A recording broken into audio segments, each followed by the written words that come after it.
Hi friends, आज बौद्ध धर्म के संस्थापक कौन हैं? क्योंकि बौद्ध धर्म से 1-2 क्वेश्चन हर एक पेपर में आता है। तो हम क्या करते हैं, बस वन लाइनर क्वेश्चन पढ़ लेते हैं कभी-कभी जब पेपर आता है तब। हम बेसिक नहीं पढ़ते हैं। तो फ्रेंड्स, आज मैं सोच रही हूँ पूरा बेसिक पढ़ेंगे तो इसमें से हम सारे क्वेश्चन कर लेंगे, क्योंकि हम पूरा विस्तृत पढ़े रहेंगे तो क्वेश्चन कहीं से भी आए हम पकड़ लेते हैं। बट हम वन लाइनर सिर्फ एक ही क्वेश्चन पढ़ते हैं तो फिर हम फँस जाते हैं पेपर में। तो इसलिए फ्रेंड्स, आज मैं विस्तृत पूरा क्लास कराऊंगी। मैं स्टार्ट करती हूँ। बौद्ध धर्म के संस्थापक गौतम बुद्ध थे। इन्हें एशिया का ज्योतिपुंज, लाइट ऑफ एशिया कहा जाता है। ये वेरी इंपॉर्टेंट है, लाइट ऑफ एशिया। इसको ज़रूर आप नोट कर लीजिएगा। गौतम बुद्ध का जन्म 563 ईसा पूर्व में कपिलवस्तु के लुम्बिनी नामक स्थान पे हुआ था। जन्म कहाँ हुआ था? लुम्बिनी में। इनके पिता सुद्योधन थे। ये भी इम्पोर्टेंट है। सुद्योधन सातगढ़ के मुखिया थे। इनकी माता माया देवी थी।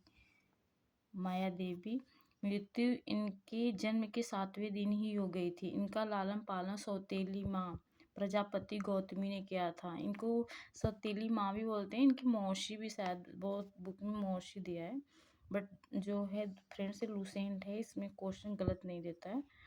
और इनके बचपन का नाम सिद्धार्थ था। ये भी इम्पोर्टेंट है। गौतम बुद्ध का विवाह 16 वर्ष की अवस्था में यशोधरा, यहाँ पे यशोधरा दिया है, गौतम बुद्ध की पत्नी थी। पर वहीं पे जैन धर्म के जो हमारे महावीर जी थे, उनकी पत्नी यशोधा थी। यहाँ पे यशोधरा है, उनका यशोदा। तो फ्रेंड्स, इसमें कन्फ्यूजन बहुत ज़्यादा होता है, तो मैं इसको लाइन कर देती हूँ, इसको आप नोट कर लीजिएगा। इनके पुत्र का नाम राहुल था। सिद्धार्थ जब कपिलवस्तु की सैर पर निकले तो उन्होंने निम्न 4 दृश्यों को मुड़ से देखा: बूढ़ा व्यक्ति, बीमार व्यक्ति, शव एवं एक सन्यासी।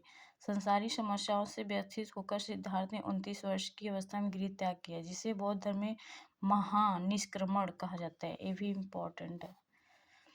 गृह त्याग करने के बाद सिद्धार्थ बुद्ध ने वैशाली के अलार कलाम से सांख्य दर्शन की शिक्षा ग्रहण की। अलार कलाम सिद्धार्थ के प्रथम गुरु हुए, जिससे उन्होंने शून्य का ज्ञान प्राप्त किया। अलार कलाम के बाद सिद्धार्थ ने राजगीर के रुद्रक रामपुत्र से शिक्षा ग्रहण की, जिसमें उन्होंने योग का ज्ञान प्राप्त किया।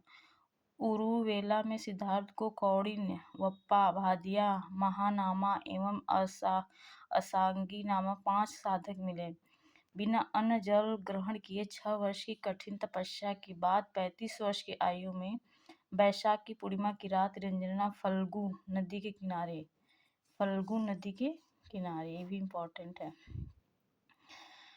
पीपल के वृक्ष के नीचे सिद्धार्थ को ज्ञान प्राप्त हुआ। ज्ञान प्राप्ति के बाद सिद्धार्थ बुद्ध के नाम से जाने गए। वह स्थान बोध गया कहलाया। उनको ज्ञान कहाँ प्राप्त हुई थी? बोध गया में। ये भी इम्पोर्टेंट है। बुद्ध ने अपना प्रथम उपदेश, ये भी इम्पोर्टेंट है फ्रेंड्स, बहुत बार आता है पेपर में, ऋषि पतन से दिया, जिसे बौद्ध ग्रंथों में धर्म चक्र प्रवर्तक कहा जाता है। ये भी इम्पोर्टेंट है। बुद्ध ने अपने उपदेश जनसाधारण की भाषा पाली में दिए। बुद्ध ने अपने उपदेश कौशल वैशाली, कौशाम्बी व अन्य राज्यों में दिए। सर्वाधिक उपदेश कौशल देश की राजधानी श्रावस्ती में।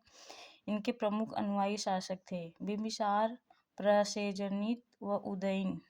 बुद्ध की मृत्यु 80 वर्ष की अवस्था में 483 ईसा पूर्व में कुशीनारा, देवरिया, उत्तर प्रदेश में चुंद द्वारा अर्पित भोजन करने के बाद हो गई, जिसे बौद्ध धर्म में महापरिनिर्वाण कहा गया। मृत्यु को ये महापरिनिर्वाण। और फ्रेंड्स, ये जो उपदेश दिए से सो धर्म चक्र प्रवर्तक, और एक है आपका जन्म से क्या था, ये महानिष्क्रमण। ये तीनों वेरी इंपॉर्टेंट है, क्योंकि ना इससे रिलेटिव 1-2 क्वेश्चन हर पेपर में आता है। मल्लों के अत्यंत सम्मानपूर्वक बुद्ध का अनिश्चित संस्कार किया।